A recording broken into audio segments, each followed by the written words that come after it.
नमस्कार, आप देख रहे हैं बंसल न्यूज। मैं हूं दीपक मिश्रा। घड़ी में रात के 9 बज चुके हैं और प्राइम टाइम बुलेटिन में सबसे पहले बात करेंगे देश में दो दिग्गजों के बीच हुई आज मुलाकात की। मंगलवार को पश्चिम बंगाल की सीएम ममता बनर्जी से कमलनाथ ने दिल्ली में मुलाकात की।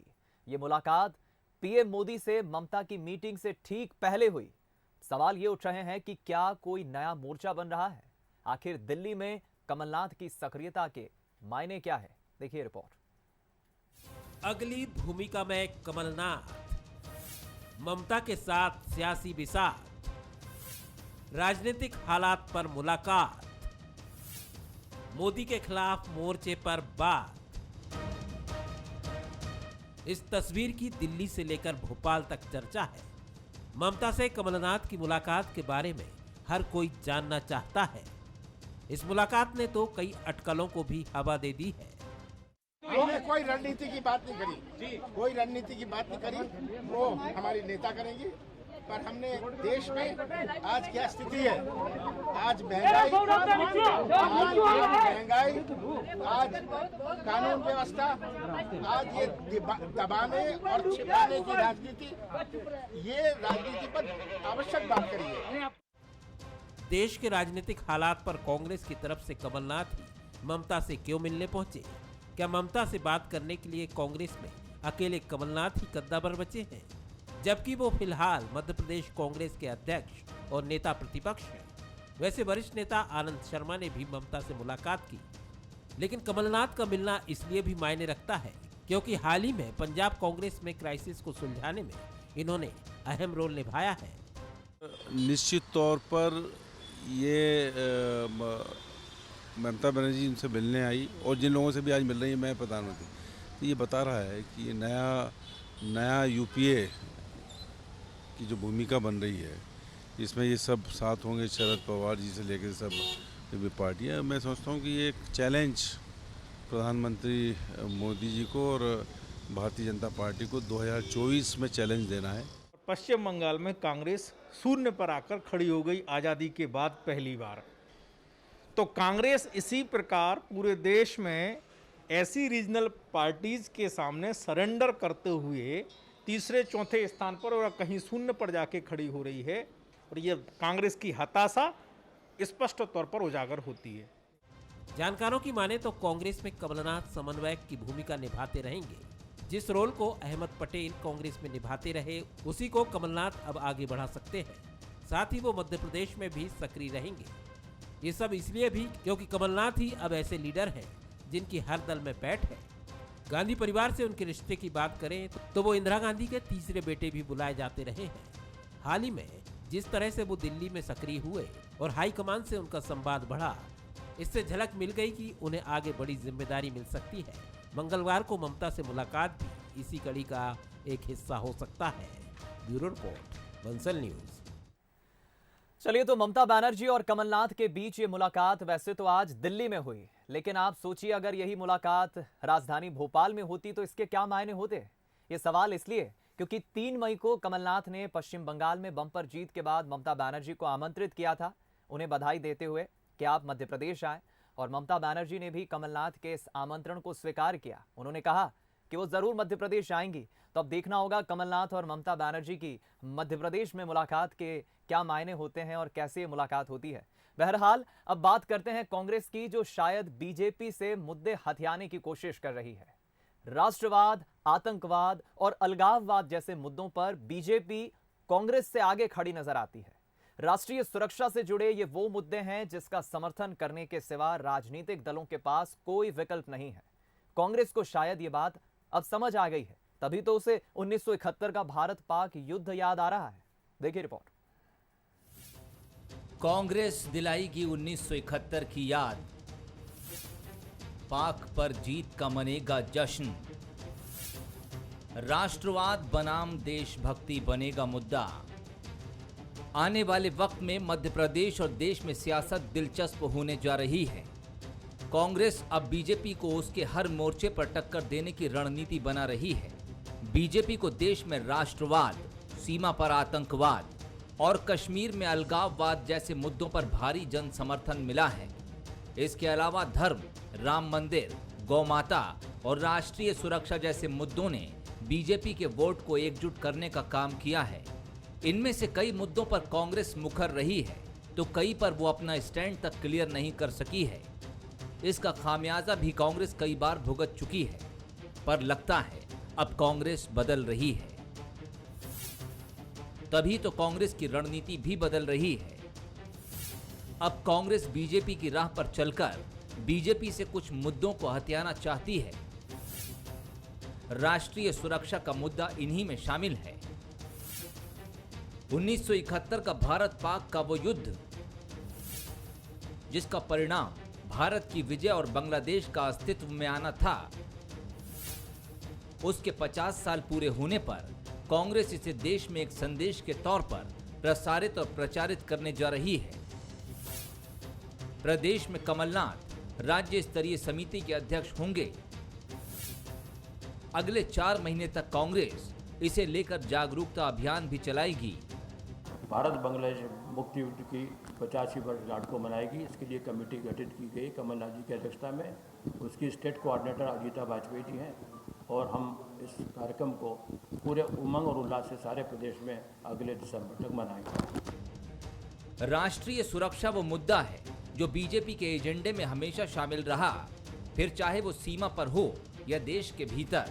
बीजेपी इस मुद्दे पर हमेशा खुलकर बोलती है और वो कांग्रेस को इस मुद्दे पर कई बार घेर भी चुकी है। देखिए, तब भी सेना के साहस और शौर्य को हमने नमन किया था। राष्ट्र की सुरक्षा को लेकर भारत के उठे हर कदम के हम साथ में खड़े हुए थे। लेकिन कांग्रेस ने क्या किया? कांग्रेस ने सेना और साहस के शौर्य पर लगातार सवाल खड़े किए। सेना तब भी जीती थी, सेना का साहस और शौर्य तब भी जीता था, लेकिन टेबल पर नेतृत्व हारा था। 90,000 से ज़्यादा सैनिक बंदी बनाए थे भारत की सेना ने, बना शर्त छोड़ दिए नेतृत्व ने। सेना के साहस शौर्य के साथ राष्ट्रीय सुरक्षा के हर एक मुद्दे पर भारतीय जनता पार्टी एक और नेक भाव से लगातार, जो कल थी वही आज है, वही कल रहेगी। लेकिन कांग्रेस ने सदा समझौता किया है। सीमा के साथ समझौता, सेना की अस्मिता और शौर्य और साहस के साथ समझौता, राष्ट्रीय सुरक्षा के साथ समझौता। सियासत में राजनीतिक दलों का किसी मुद्दे को लेकर अपना स्टैंड और रणनीति हो सकती है। मुद्दों को हथियाना भी चुनावी रणनीति का हिस्सा है। लेकिन राष्ट्रवाद का मुद्दा कॉपी पेस्ट करने का कांग्रेस को कब और कितना फायदा होगा, ये कांग्रेस की रणनीति और आने वाला वक्त ही बताएगा। वासु चौरे, बंसल न्यूज, भोपाल। चलिए, अब आने वाला वक्त ही बताएगा कांग्रेस जो मुद्दे शायद हथियाने की कोशिश कर रही है, उन मुद्दों से आने वाले वक्त में पार्टी को कितना फायदा होता है। इधर देश भर में राज्यसभा की 14 सीटें खाली हैं। इनमें एमपी की एक सीट शामिल है, जिस पर संभावित चेहरों को लेकर मंथन का दौर जारी है। अब देखना दिलचस्प होगा कि इस सीट पर मध्य प्रदेश के किसी नेता को टिकट मिलता है या फिर हालिया मोदी कैबिनेट विस्तार से कोई चेहरा एमपी आएगा। मध्य प्रदेश राज्यसभा के लिए मंथन, किसे मिलेगा उच्च सदन में मौका, हाई कमान से आएगा नाम या प्रदेश को मिलेगा इनाम। मध्य प्रदेश में राज्यसभा की एक सीट खाली है, लिहाजा बीजेपी में नामों पर मंथन शुरू हो गया है। अभी किसी नाम पर एक राय नहीं बनी है, लेकिन सियासी गलियारों में कई नाम चर्चा में हैं। सांसद थावरचंद गहलोत को कर्नाटक के राज्यपाल की जिम्मेदारी मिली तो उनके इस्तीफे से एक सीट खाली हुई है। बीजेपी सूत्रों के मुताबिक किसी ऐसे केंद्रीय मंत्री को जो किसी भी सदन का सदस्य नहीं है, उसे मौका दिया जा सकता है। इनमें तमिलनाडु के बीजेपी अध्यक्ष एल मुरुगन या फिर केंद्रीय मंत्री सर्बानंद सोनोवाल को राज्यसभा की टिकट मिल सकती है। देश भर में राज्यसभा की 14 सीटें खाली हैं। 14 में से 11 सीटों पर कड़ा मुकाबला है।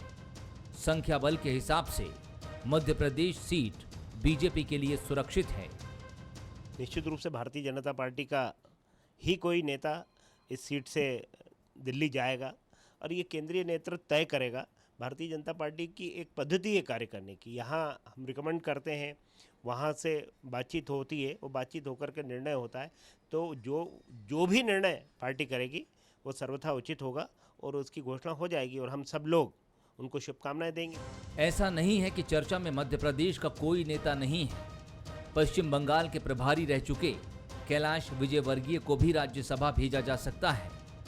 तो बीजेपी अनुसूचित जाति मोर्चा के राष्ट्रीय अध्यक्ष लाल सिंह आर्य को भी मौका दिया जा सकता है। कांग्रेस का गणित खाली हुई सीट पर नील बटा सन्नाटा है, लेकिन बीजेपी पर चुटकी लेने से वो नहीं चूक रही है।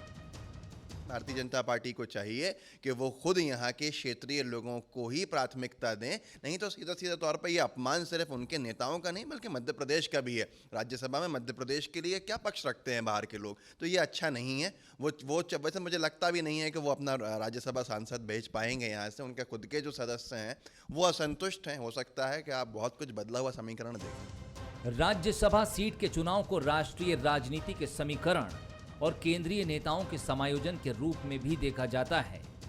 इसी के चलते मध्य प्रदेश से एमजे अकबर और धर्मेंद्र प्रधान को राज्यसभा भेजा गया। ज्योतिरादित्य सिंधिया भले ही मध्य प्रदेश के बड़े नेता हैं, लेकिन उनका राज्यसभा जाना राष्ट्रीय राजनीति का ही हिस्सा है। अब देखना होगा कि मध्य प्रदेश के किसी नेता को मौका मिलेगा या फिर आला कमान किसी नाम को दिल्ली से ही हरी झंडी दिखाएंगे। जुगल किशोर शर्मा, बंसल न्यूज, भोपाल। छत्तीसगढ़ में विधायक बृहस्पत सिंह के काफिले पर हमले के बाद मचा सियासी बवाल एक बार तो लगा कि सोमवार शाम थम गया है, लेकिन मंगलवार को जब सदन शुरू हुआ तो टीएस सिंहदेव के वॉकआउट के बाद इस विवाद ने नया मोड़ ले लिया। कांग्रेस की लड़ाई सड़क और सदन से होते हुए फिर सड़क पर आ गई। वहीं बीजेपी ने भी गर्म लोहे पर चोट मारने में देर नहीं की। हालांकि शाम होते होते कांग्रेस के प्रदेश प्रभारी पीएल पुनिया ने विधायक बृहस्पति सिंह को नोटिस जारी कर दिया है। कांग्रेस की अंदरूनी सियासत गरमाई, 28 साल की लड़ाई सदन तक आई। सदन में सामने आई टीएस बाबा की नाराजगी। विपक्ष ने भी विवाद में दिखाई अपनी मौजूदगी। आखिर कब थमेगा कांग्रेस का सियासी संग्राम? छत्तीसगढ़ में विधायक बृहस्पति सिंह के काफिले पर हुए हमले के मामले ने उस वक्त नया मोड़ ले लिया जब विधानसभा में गृह मंत्री के बयान के बाद स्वास्थ्य मंत्री टीएस सिंहदेव ने अपनी सरकार के खिलाफ ये कहते हुए वॉकआउट कर दिया कि जब तक इस मामले में सरकार का सही जवाब नहीं आता तब तक मैं अपने आप को सदन में खड़े होने लायक नहीं समझता। टीएस सिंहदेव इतना बोलकर अपनी सीट छोड़कर चले गए। सदन से बाहर निकलते हुए टीएस सिंहदेव काफी भावुक दिखाई दिए।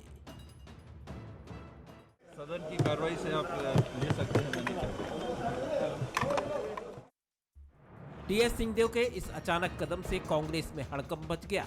आनंद फानंद में मुख्यमंत्री और वरिष्ठ मंत्रियों की बैठक शुरू हो गई। इधर टीएस सिंहदेव ने अपने बंगले पहुंचकर नो एंट्री का बोर्ड लगवा दिया। इधर सरकार की तरफ से रविंद्र चौबे बोले, किसी गलतफहमी की वजह से टीएस सिंहदेव सदन छोड़कर चले गए हैं, सब ठीक हो जाएगा। हमें ऐसा लगता है कि ये गलतफहमी के कारण हुआ है। माननीय सिंहदेव साहब से बातचीत करके सब मामला सुलझा लिया जाएगा। बात दिल्ली तक पहुंची और प्रदेश प्रभारी पीएल पुनिया ने मुख्यमंत्री और सिंहदेव से बात की।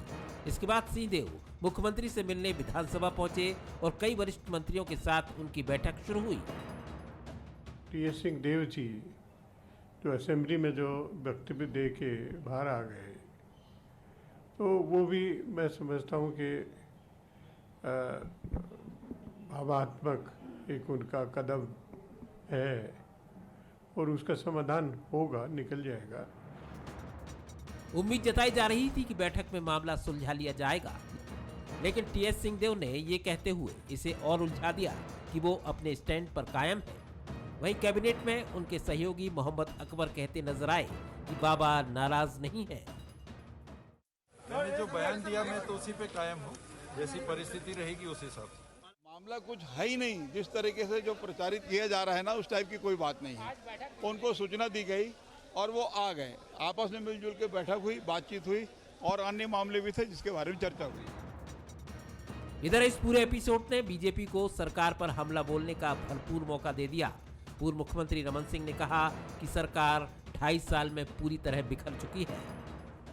2.5 साल आते आते सरकार पूरी तरीके से बिखर चुकी है। बिखरने की चरम स्थिति आज हाउस के अंदर देखने को मिला कि सरकार का मंत्री, जवाबदार मंत्री आज सरकार के प्रति अविश्वास प्रकट करता है। विवाद जारी है, सियासी सुलह की कोशिशें भी जारी हैं, लेकिन हल निकलता दिखाई नहीं दे रहा है। टीएस सिंहदेव के तेवर ये बताने के लिए काफी है कि वो भी जल्दी मानने वाले नहीं हैं। लिहाजा कह सकते हैं कि आने वाले कुछ दिन और छत्तीसगढ़ कांग्रेस के लिए कुछ इसी तरह से उथल पुथल से भरे हो सकते हैं। Bureau report, Bansal news. चलिए अब देखना होगा मामले का पटाक्षेप कब होता है। इधर हाल ही में पाकिस्तान के कब्जे वाले कश्मीर में चुनावी रैली में पीएम इमरान खान ने ऐलान किया था कि वहां के लोगों को जनमत संग्रह का हक दिया जाएगा। हालांकि इमरान ने इस बात से इनकार किया था कि वो कश्मीर को एक अलग प्रांत बनाने की योजना बना रहे हैं। अब जब वहां चुनाव के नतीजे आने लगे हैं तो नवाज शरीफ की पार्टी पाकिस्तान मुस्लिम लीग ने इन नतीजों को मानने से इनकार कर दिया, जिससे वहां एक अलग ही अराजकता की स्थिति बन गई है। टीवी स्क्रीन पर आप ये दो तस्वीरें पाकिस्तान के कब्जे वाले कश्मीर की देख रहे हैं, यानी पीओके की है। एक तरफ चुनाव नतीजों के विरोध में पत्थरबाजी और तोड़फोड़ हो रही है, तो दूसरी तरफ आजाद कश्मीर के नारे लग रहे हैं। कई जगह तोड़फोड़ की घटनाएं सामने आई है। इस वीडियो को मरियम नवाज ने ट्विटर पर ट्वीट किया है पोस्ट करते हुए, जिस पर मरियम को समर्थन और आलोचना दोनों ही मिल रही है। मरियम नवाज ने ट्वीट में लिखा कि उन्होंने चुनाव परिणाम स्वीकार नहीं किया है और करेंगी भी नहीं। उन्होंने ट्वीट में यह भी लिखा कि आज पीटीआई यानी इमरान की पार्टी की फर्जी जीत के पहले दिन कश्मीर में पहली बार आज़ाद कश्मीर का नारा लगा। उन्होंने इमरान सरकार पर यह भी आरोप लगाया कि जब आप लोगों के वोट लूटते हैं, उन पर अत्याचार करते हैं, तो ऐसी ही घटनाएं सामने आती है। जानकार पाकिस्तान में इस तरह की सियासत को वहां के लिए अच्छा नहीं मान रहे हैं। विशेषज्ञों को चिंता है कि पाकिस्तान गृह युद्ध जैसे हालात में न फंस जाए।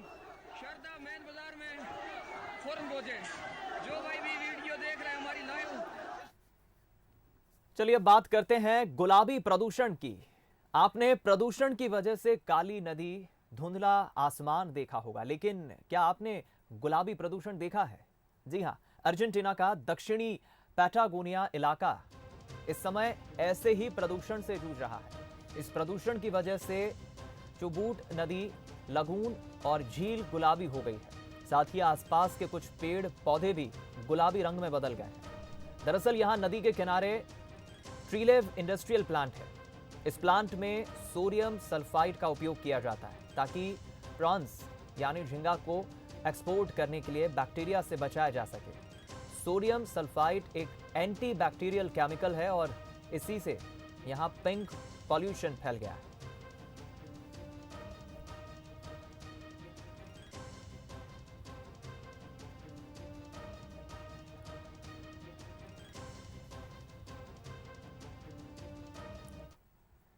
इधर चंडीगढ़ से लौटने के बाद सुकमा के सहदेव ने सीएम भूपेश बघेल से मुलाकात की। मुख्यमंत्री आवास में हुई मुलाकात के दौरान सीएम बघेल ने गाना सुनने की ख्वाहिश जताई, तो झट से सहदेव ने गाना शुरू कर दिया।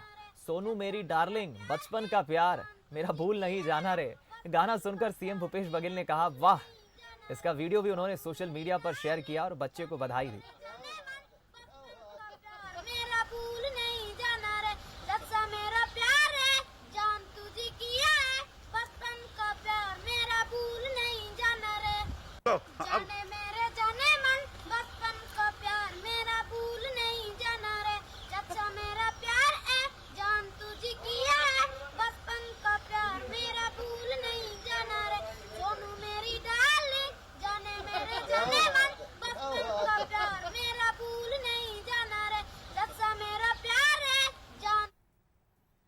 चलिए इसी के साथ इस प्राइम टाइम के बुलेटिन में फिलहाल इतना ही। दीजिए इजाजत, नमस्कार।